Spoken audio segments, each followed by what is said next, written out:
I mean, it was just like a minute interaction, but I was like, man, do I feel seen? Because he knew exactly who I was. Just from that, even my behavior said, it speaks loudly. And when you're speaking, I can see your astrological habits and traits and characteristics. It is so much fun. It is such a wonderful tool to use for understanding your own gifts and talents. Welcome to the Story of Spirit podcast, where practical spirituality meets real life. Hi, I'm your host, Sheetal Story. I'm a psychic medium, grief support counselor, professional astrologer, and a human design reader, and of course, a law of attraction master coach. With my unique blend of spiritual and practical tools, I am here to help you align with your soul-led purpose and ignite a life that sets your soul on fire.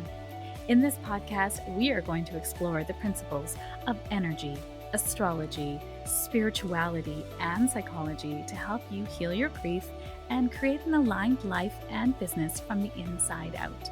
Whether you are looking to deepen your intuition, understand your cosmic design, or transform your business, this podcast is for you. Join me each week for insightful discussions, practical tips, and inspiring stories that will guide you on your journey to living your very best life.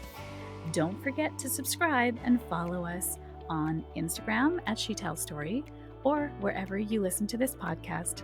Let's dive in and start this transformative journey together. Welcome to the Story of Spirit podcast. So today we are going to talk about astrology. It is the love of my life. That's not true. My husband and my kids are the love of my life, but astrology is a very close second, third in there. I do love so many of my friends too, my soul sisters. Okay, I love astrology so much. Top five on my list of all the things I love in the world. Oh, cheese is in there too. Anyways, you get it. Astrology is really, really important to me. And, the story of astrology really goes back to, the day that I was born. I'm just kidding. But really, it's truly, the day that I was born, the day that you're born, your energetic signature is held in your body. The energy coming onto this planet at the time that you're born, at the time you take your first breath, encapsulates into your body and becomes your frequency in which that you walk this planet. And when you grow and learn and you take on beliefs and you take on patterns, that frequency will ebb and flow with you. But your basic energetic pattern signature is covered in your birth chart. And you are an energetic being having this human experience here on this planet. And when you take your first breath, you come into incarnation with your own energy signature. And astrology can see that because the energy coming onto this planet from all the different planets at the placement of everything at the time you were born creates you. So, of course, you have a soul in there. You have free will to do whatever you want, whatever you feel is right. But the universe really sets you up on a path where you really don't have sometimes choices that you are aware of. So, an example of that is university for me. There was no other path. There's no other timeline exists where I didn't go to university. My parents had said to me at a very young age, "You're going to go to university right after high school," and I was like, "Okay, yeah." Makes sense. I was indoctrinated right from the beginning.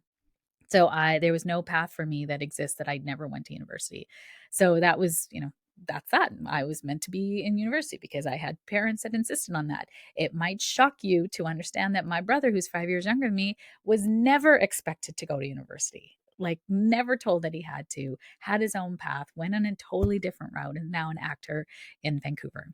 So it's so interesting how my soul would have that experience. And in the astrology, I have a lot of energy around certificates, learning, school, education in a hierarchical way. Man, that's hard to say.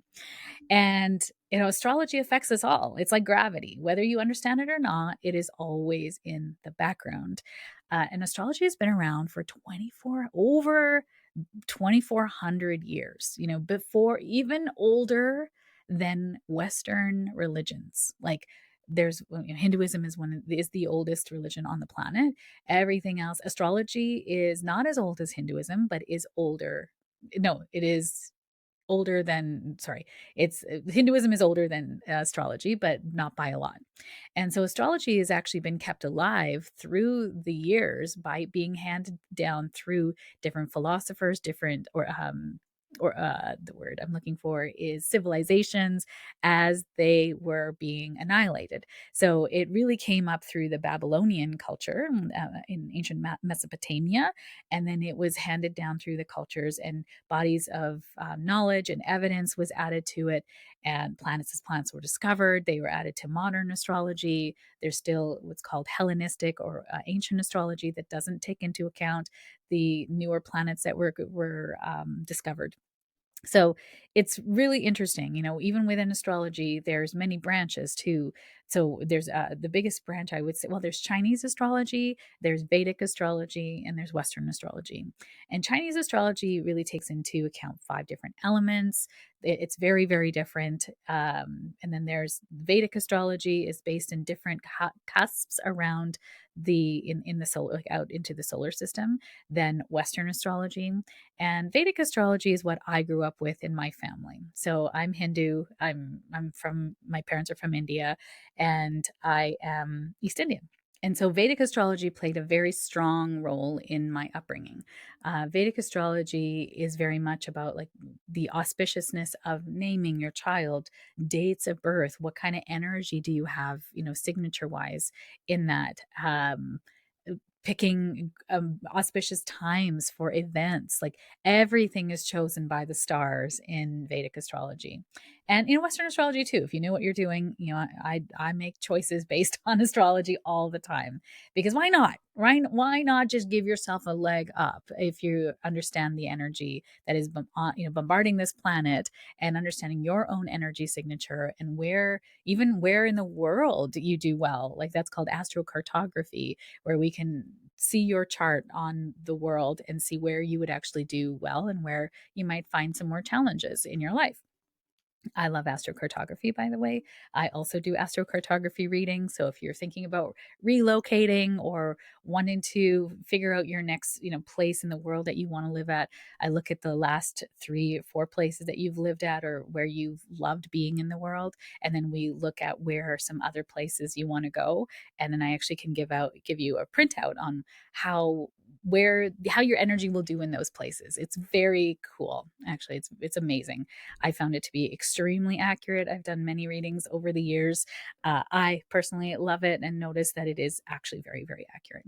So, astrology been around lots for a long, long period of time. It's been around since 2400 BCE. So, it's been around for a very long time, older than religion. And yet, people are like, no, I believe in Christianity, but astrology, get out of here. It's just like, you understand that like astrology has been around, and it's about the study of the stars and the interpretation of it, and the data collected around it is like NASA data, versus the King James Bible has been altered by a man who was in power to give him more power, and so that he could do the things that he wanted to do. So the Bible of today has been so altered that is it even true of what happened? There wasn't even writing at that time. It was handed down, and the scripts have been interpreted and shifted and changed. There's so much when you look back into the origins of religion, Western religion. There is a lot there that has been shifted and manipulated. So don't even get me started, on religions. Are there good things in there? Absolutely. There is wonderful teachings. It brings people together. I really love how religion honors the dead as well, with funerals and last rites and things like that. I don't love the shaming and the guilt and the manipulation. I'm just going to be super honest about that. But I think that there is a God. I think there's an essence, a source, a consciousness that runs through all of us. And there is an intelligence that's here in this planet, in this world, this universe. And we can tap into these synchronicities, as above, so below, as within, so without. So I really feel like if we understand the stars, we can understand what's happening with us.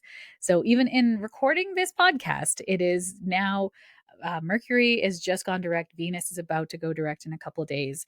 And it is a time where I had to re record this podcast 5 times.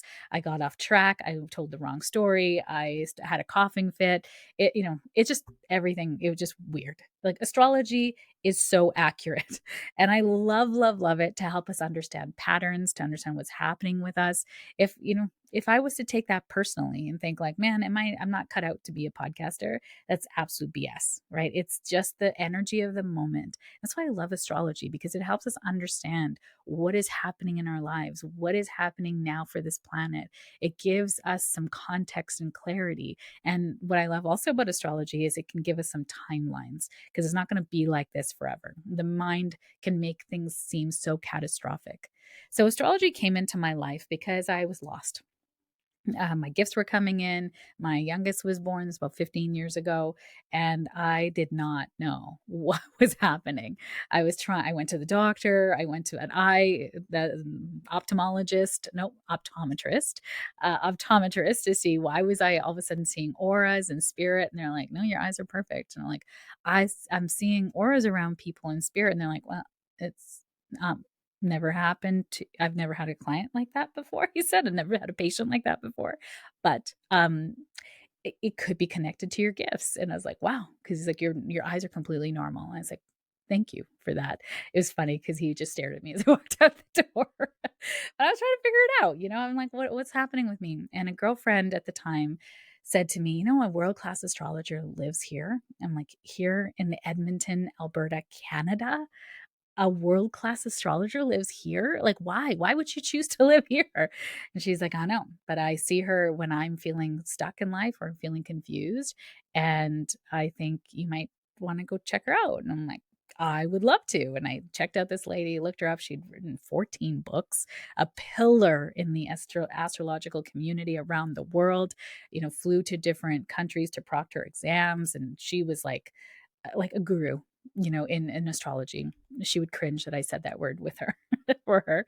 So I went to get a reading from her at 82 years old. She's this little tiny woman with glasses. She opened the door and she's like, hi, I'm Chris. And I was like, hi, Chris, I'm Sheetal. It's nice to meet you. And she's like, come on in, coming in. And she had this little study that had so many books all around the room. And then she had two computers and there was paper everywhere. It was like a mad scientist room. And she's like, sit down, sit down. Can I get you something to drink? I'm like, no, I brought my water. And so she had my charts there, and she looked at, in her glasses at the chart. She said, what did you say you do? And I said, I'm a sales rep in the food industry. And she looked up at me so fast over her glasses and she said, no, honey, what do you really do? Said, I think I see dead people. Like I think I have gifts coming in. And she's like, yeah, that makes a lot of sense. And here's why. And she started to point out all of my gifts and talents in my chart. And then she also talked about the fact that I get headaches and I get upset stomach because of when my energy doesn't have an outlet, it ricochets back into me. And she showed me that aspect in my chart. And I was like, oh my God, how do you know? And then she started to tell me things about my childhood, like specific things, y'all. And I was like, how do you know? Like, I'm looking at hieroglyphics on a page and these lines drawn all over the place. And she's telling me things about me. And I'm like, what is this secret language? Like, I need to know what this is. And she said to me, really two things that I needed to hear. One is that I am a medium and my gifts are coming in now. And number two is that I have no oppositions in my chart, which is kind of rare. And she said the only thing that holds you back from evolving or getting to your highest potential is you. So you can ascend to any level that you desire, whether it's in your community, whether it's in the country, whether it's the world. She said you have a very gifted chart and it's up to you how you want to express it. And I remember thinking, holy crap, like, what do I do now? Right. So I'm like, thank you. I left there after about 2 hours. I like fell in love with her. And I realized as I left her house, I needed to learn everything that this woman knew as fast and as soon as possible. I signed up for her level 1 astrology, a basics class, and I met her for 6 years. Almost every week, we just took a break over the summers, every Wednesday night in her living room. I was always a part of a group of at least 4 to 5 people that would meet. And I learned everything that I could from her, every possible specialty, every possible thing about the mathematics behind it, the theories, like I tried to sponge up as much as I could. And even then, I only got a fraction of what this amazing woman knew. And then I wrote my certification exam under ESAR, which is the International Society for Astrological Research. It is the hardest exam for certification. There are 5 major associations for astrology out of the US, and ESAR is one about it's very international, and it's about research and development and really standardizing and uplifting the standard of astrology for the world. And I was like, yes, as a Virgo, I want that. So I had to write a 8-hour exam. Oh my God, it was so long. We had to take a break, and she was very strict about what we can and cannot do. And it was wild. I had to have my ethics and consultation skills, and I passed the exam. It was like worse than university final exams. It was worse than diploma exams. It was so intense. All the things that I had to learn and memorize. And it was open book, but because it was timed, and my friends, it was right minus wrong. So it was so, so difficult. And I passed. And I'm now an astrologer, ECAP. Sorry, ESAR CAP, which is like the highest certification of for astrology in the astrological world. So yeah, that's how I started. That's why astrology captivated me so much. And my beautiful beloved teacher crossed into spirit during COVID at the age of 92. And I feel like I got the best 10 years of her life. She was just a light, and she would come alive, when she was teaching astrology. And she said to me, one of her greatest, we became very, very good friends. I love her so much. She said one of her greatest sadnesses was that she never got a degree. And I was like, what? You have more than a degree. You have like a trillion degrees with all this stuff. She's like, yeah, but it's not like a university degree. And it just made me realize, man, how much we kind of not throw away, we yearn for what we don't have. And it really didn't matter. I kept telling her, I'm like, it doesn't matter. You have changed the world more than my degree is freaking bullshit. Like, I have a business degree. What did I learn? Nothing really. I mean, all the basics and fundamentals of business, but not online business, not supply chain. That was actually a degree back then. Really nothing applied, where she had so many applied things, and she had just taught her knowledge to so many people. She was just a light in my life. So astrology, became such a powerful tool for personal development. And astrology actually does not like being called a science, because then there's sort of a lot of scrutiny and a lot of judgment that comes along with it. So it is very science like. It does have a lot of its own language, its own symbols. Going to an astrology conference is so much fun because everyone speaks the same language. And so I remember going to my first the biggest astrology conference is called UAC. It's the United Astrological Conference, and all the 5 major astrology associations come together to put it on. So all the associations have speakers that are there, have delegates that are there, all their own associates are there. And so I went to the one in Chicago. I think it was 2017, 2018, something like that. And we all have these badges that you have to wear with your name on it. And then it'll have your sun, moon, and rising sign. So those are called the trilogy in astrology, or your triad. It's kind of this 70% of your personality is contained within those three planets or points, because the ascendant is a point on your chart. And you have to so your badge has that, and then underneath you can draw the symbols for what zodiac sign those parts of your chart fall under. And as a Scorpio rising, I was like, meh, I don't want to share that with everyone. Like, it's a bit of a secrety sign, I'm like, I don't know if I really want everybody to know all my things. So I just had my name, and then I had you have to wear it to be in the conference, so they know that you're one of the conference members and you can be in the areas where the conference is. So I was wearing my badge, and I had my name, but I had the sun, moon, and rising sign, those symbols, but then empty. empty underneath. So this older man who looks like Jesus, really old Jesus, came on, long white hair, bald on top. He had a Hawaiian shirt on, and he had glasses and a long beard, like maybe not like Jesus, maybe more like Gandalf.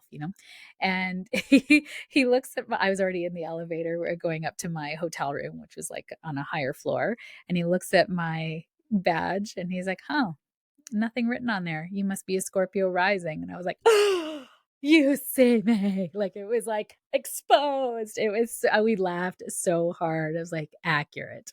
I am a Scorpio rising. And he's like, "I get it." And it was so funny. I mean, it was just like a minute interaction, but I was like, man, do I feel seen? Because he knew exactly who I was. Just from that, even my behavior said, it speaks loudly. And when you're speaking, I can see your astrological habits and traits and characteristics. It is so much fun. It is such a wonderful tool to use for understanding your own gifts and talents. And so as I went down my own, understanding of astrology and started to read for others, I started to, my God, like there's so much you can give.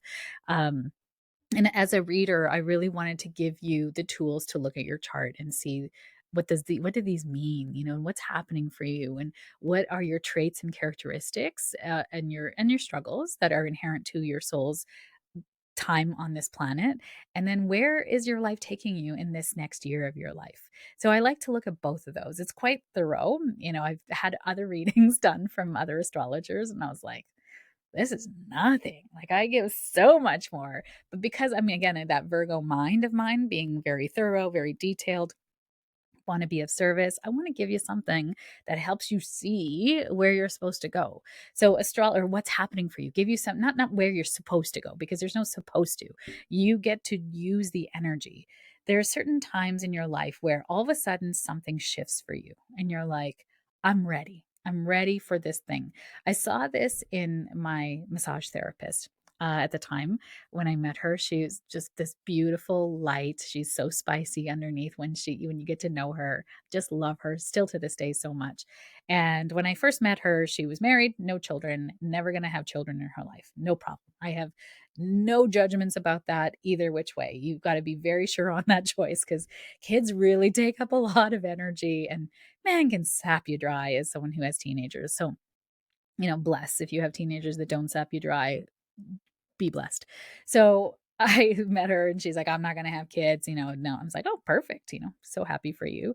And I totally keep seeing her with kids. I know she's going to have children, but that's not for me to say. And I really couldn't care less. Whatever she chooses, she chooses. And I just hope she's happy, whatever that is. But I just kept seeing her with kids. I'm like, okay. And then one day I had a massage and I said, how are you doing? And I could feel this elderly man in the room as a psych. I really try to turn off my gifts when I am getting a massage, when I'm not there to be of service. I'm to be receiving a service. And I just could not shake for the life of me. This elderly man is like, tell her I'm here. And I said, I cannot. This is not the time. He got through all of my boundaries. And I said, did you by chance recently lose a grandfather? And she's like, oh, Sheetal, I was waiting for you to say that. And I said, because he's here.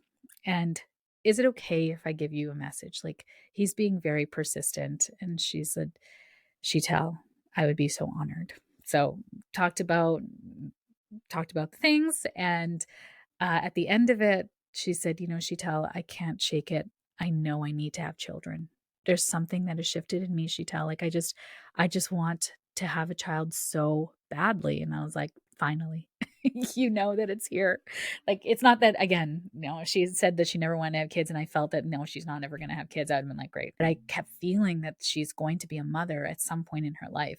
So now something shifted. And when I looked in her chart, it was wild. The planet had shifted. A major planet had shifted into her home sphere, her mothering sphere of her life, because I eventually got her birth time. If I have asked for your birth time and got your birth information, it is a love language, my friends. Like, if I have your birth chart in my phone, it's because you are in my heart and I care about you. So, if you ever meet me and I ask for your birth time, please feel so honored, because I want to help you. I want to see something that I'm seeing in you in that moment, and co- corroborate it, like, oh, that's why, exactly, that makes sense to me. So yeah, and at that moment, a major planet shifted into her home sphere, her mothering sphere of her chart. And now she's got 4 kids. This woman who swore she would never have kids has 4 beautiful children, left massage therapy and went into counseling, which she is such a perfect fit for. I'm just so happy to see her life has gone in that direction. I haven't talked to her for years. I've seen her on Instagram and Facebook. I hope she's listening. But yeah, it's just wild. Like, that's the kind of stuff that you can't make it up. Like, astrology tells you that that is coming, and I could see that exactly timed so perfectly for what was happening in her life. So astrology is really a divination tool. I know astrologers listening to that might cringe at that, because, and why it's a divination tool. So if you listen to my podcast, last Wednesday's podcast, you will have heard about divination, and it's a tool to focus your intuition. Because in astrology, even the way that the chart is going to operate, the signature of the chart, there are other people who have the same charts. Like, there are twins can have the same chart as long as, you know, within 4 minutes. The house cusps change 1 degree every 4 minutes. And so, twins are usually born, even if they're even born like 2 or 3 minutes apart, the charts will be very similar. I have read twins that had the same chart, and yet their souls express so differently, so differently. So, why is that chart not the same for both? They're not the same for both because the energy signature of the soul is different. So that's why I call it a divination tool, because if it was truly like a science, the tool would then say that this chart should express the same for both. And yes, we have free will, which also can differentiate a chart. And with twins, they are truly programmed very differently from each other. They tend to be opposites in many ways. So the chart, though, does not say they're opposites, right? Even if they're choosing differently, they both chose, like I had read for twins where they both went to university, but they went into different careers. They went down different paths with that. Like, it's wild. So that's why I feel like it's a divination tool, because you need to use your intuition as well. And we are uncovering the chart with the client. It's a consultation, right? You're not just sitting there and I'm not telling you. It's not like a psychic one where I'm doing things. I'm reading your cards and telling you all the things that's going on in your life. It's a consultation. It's like, how does this express in your life? I see that you have a challenging experience with your mom. Tell me about your experience, your relationship with your mom. And people always go, oh my God. And at the end of every astrology session, I literally hear from every client, I feel so seen. Thank you. Because I also combine it with my intuition, with my consulting skills, with my coaching, with my grief counseling, because I know people don't come and see me because everything's working out. You know, so it's something is happening there. There's a need from the soul, which we do that in psychic readings. We have become aware of the need of your soul in that moment. So astrology can help you with that. And astrology has 4 main parts to it. So one is the planets themselves, moving through, number 2, the zodiac signs. And the way that they talk to each other is 3, the aspects. And then the 4th part is your chart itself. So the first part, the planets moving through the zodiac signs, the planets themselves all have their own energetic signature, and they represent different parts of our psyche. So the sun represents our divine masculine. It is our identity. It's the way we feel about ourselves. It's the way we shine our light. It's our vitality. And then the moon represents our divine feminine. It's our emotional matrix. It's how we connect with people. It's our instinctual action based on emotions in our lives. It's also our connection to the women in our lives and to our mothers. So I love reading children's charts, because the moon sign in the chart will talk about how your child will relate to you as the mother.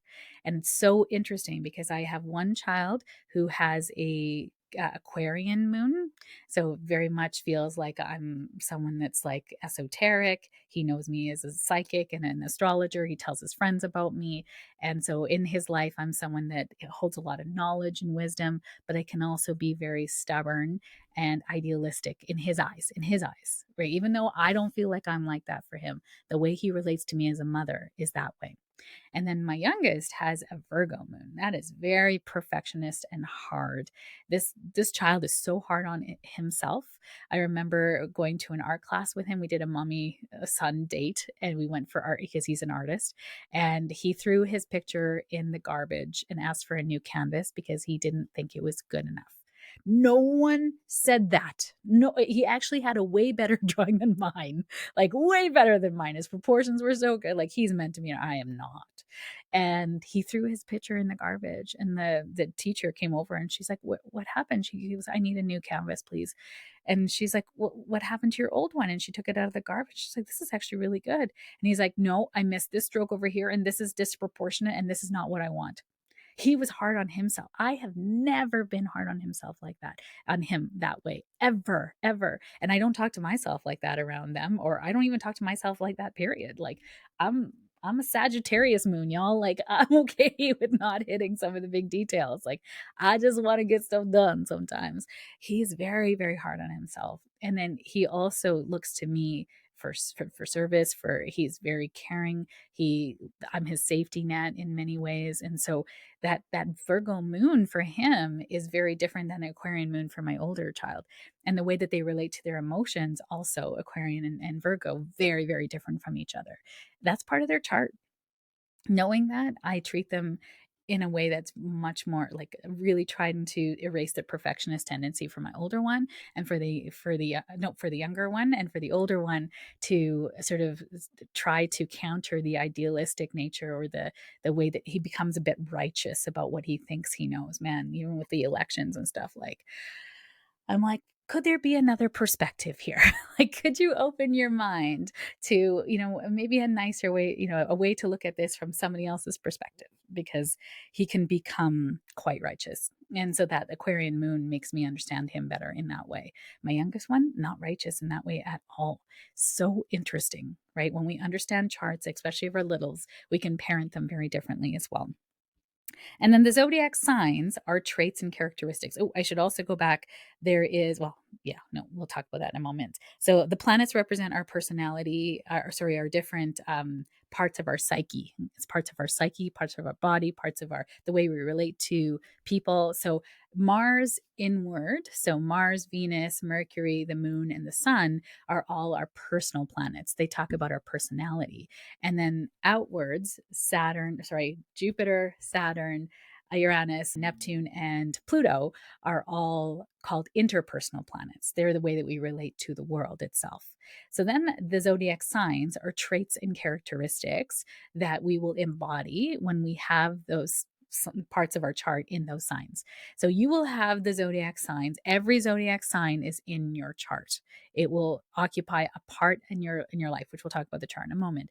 But when your planets are born in certain signs, they will have certain traits and characteristics. So an Aries sun is fiery, it's bold, it's a pioneer, it's the adventure, it's somebody who needs to go first. There's an entrepreneurialness around them, or somebody who's like willing to say things that other people might not say, depending on where their Mercury is. And then, but if there was a Pisces sun, Pisces is water, mutable. It's very feely, it's very creative, it's very much more passive. It doesn't really love to fight or argue. It actually doesn't like conflict. So you can see the energy differences. Every sign has a fire, earth, water, or air signature to it, depending on the zodiac signs. And every zodiac sign will have its own, we call it sort of mutability, cardinal, fixed, or mutable.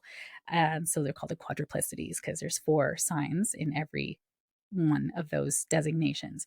So the signs that start the season, Aries, Cancer, Libra, Capricorn, those are all cardinal signs. So they have a starting power about them. There's a CEO energy. They see the bigger picture, but they don't really love a lot of details. That kind of sucks them dry. Like they really want to stay in creativity and making things happen. They're sort of in front of the scene. They like to get things going.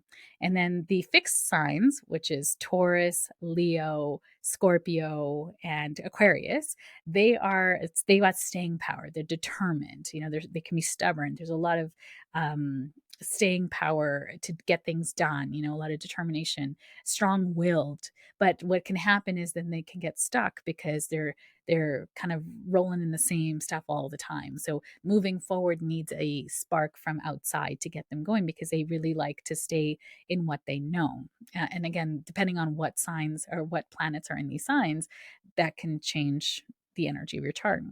And then mutable signs are the ones that end off season and start a new season. So that would be Gemini, Virgo, Sagittarius, and Pisces are mutable signs. And these are signs that can go with the flow. They're really good in crisis. They're multi passionate. They can't stay with one thing forever. They really have this ability to be flexible and dodge and weave with things as they come their way. But too many potentials overwhelm a mutable sign. So I'm a Virgo, I'm mutable, I can dodge and weave with change, and I'm great in crisis.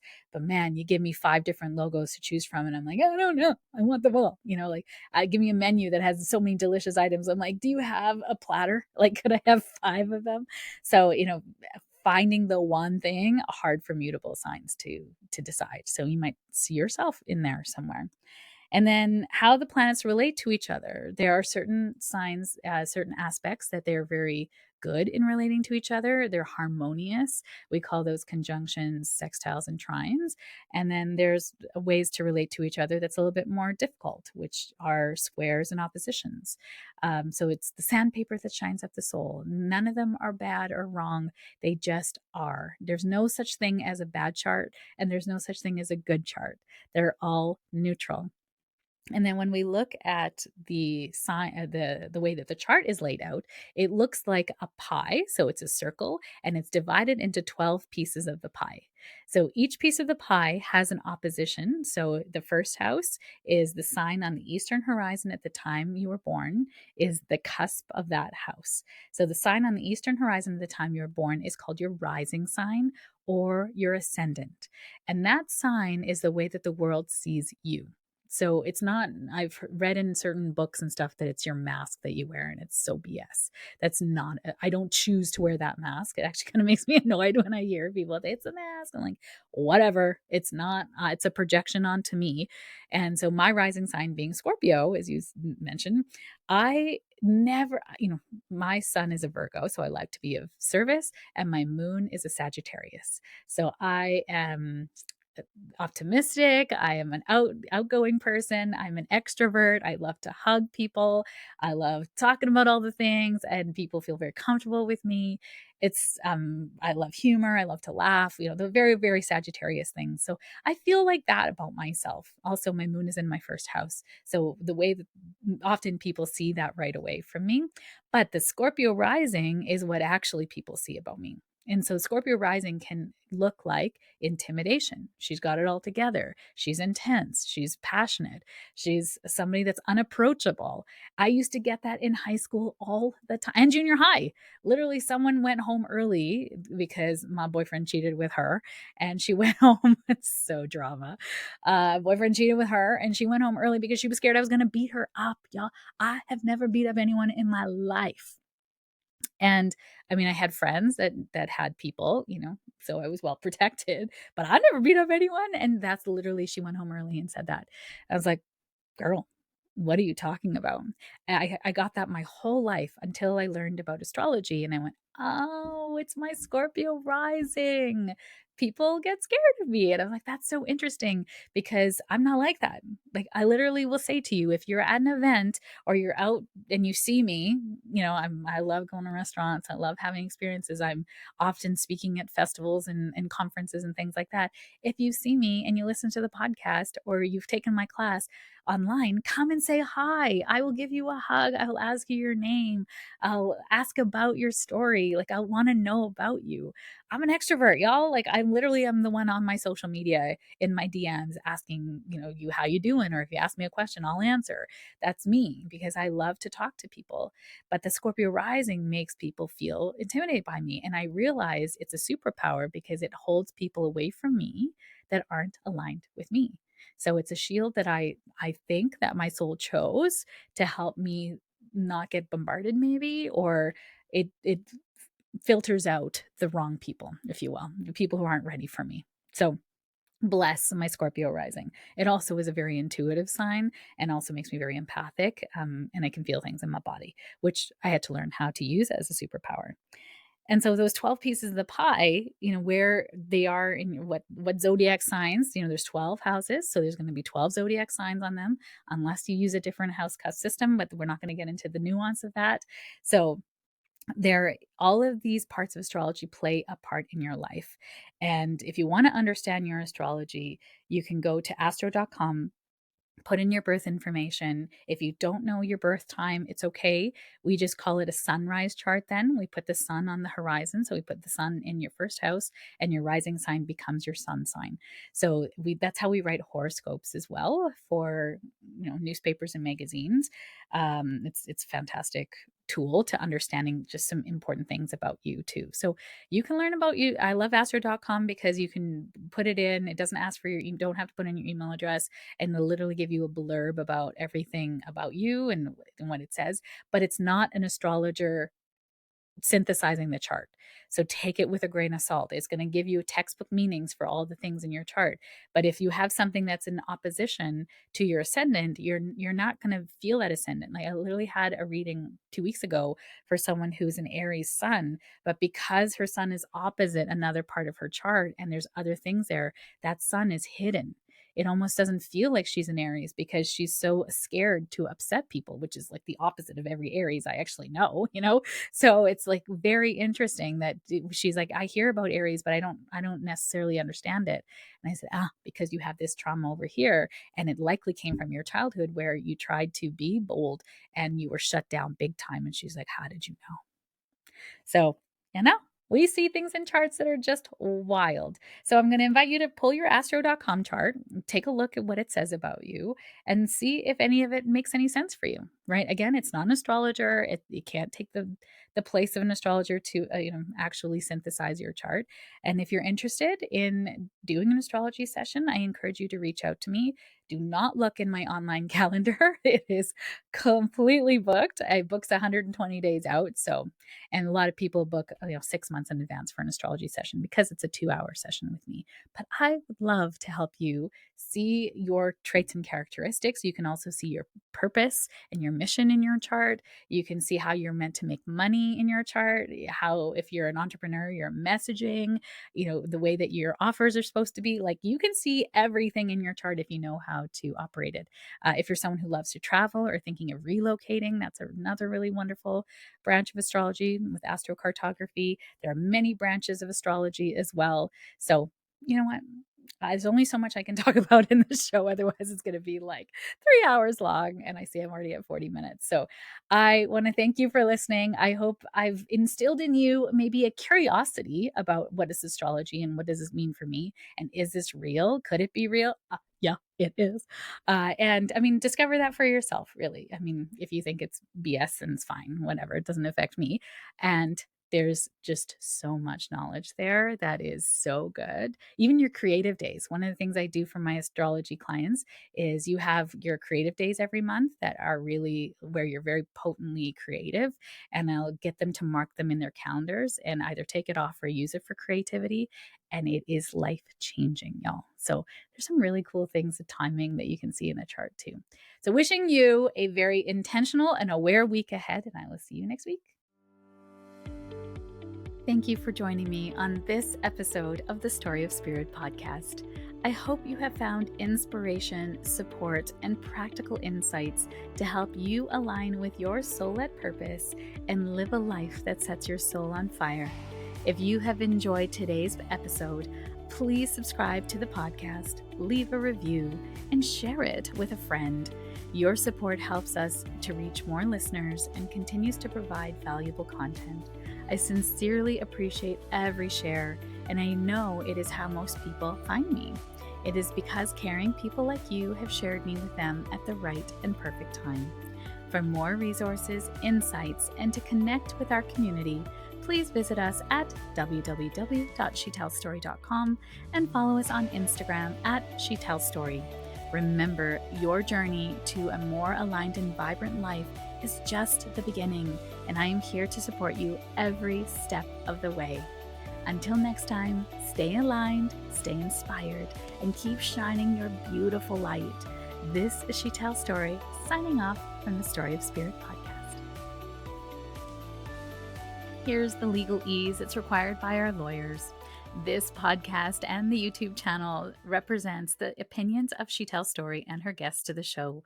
The content should not be taken as medical, psychological, or financial advice. This series is informational and entertainment purposes only. Because each person is so unique, please consult your healthcare professional, your mental health dream team, your financial advisor, or anyone else that's an expert in the field in where you are thinking of making big choices in your life.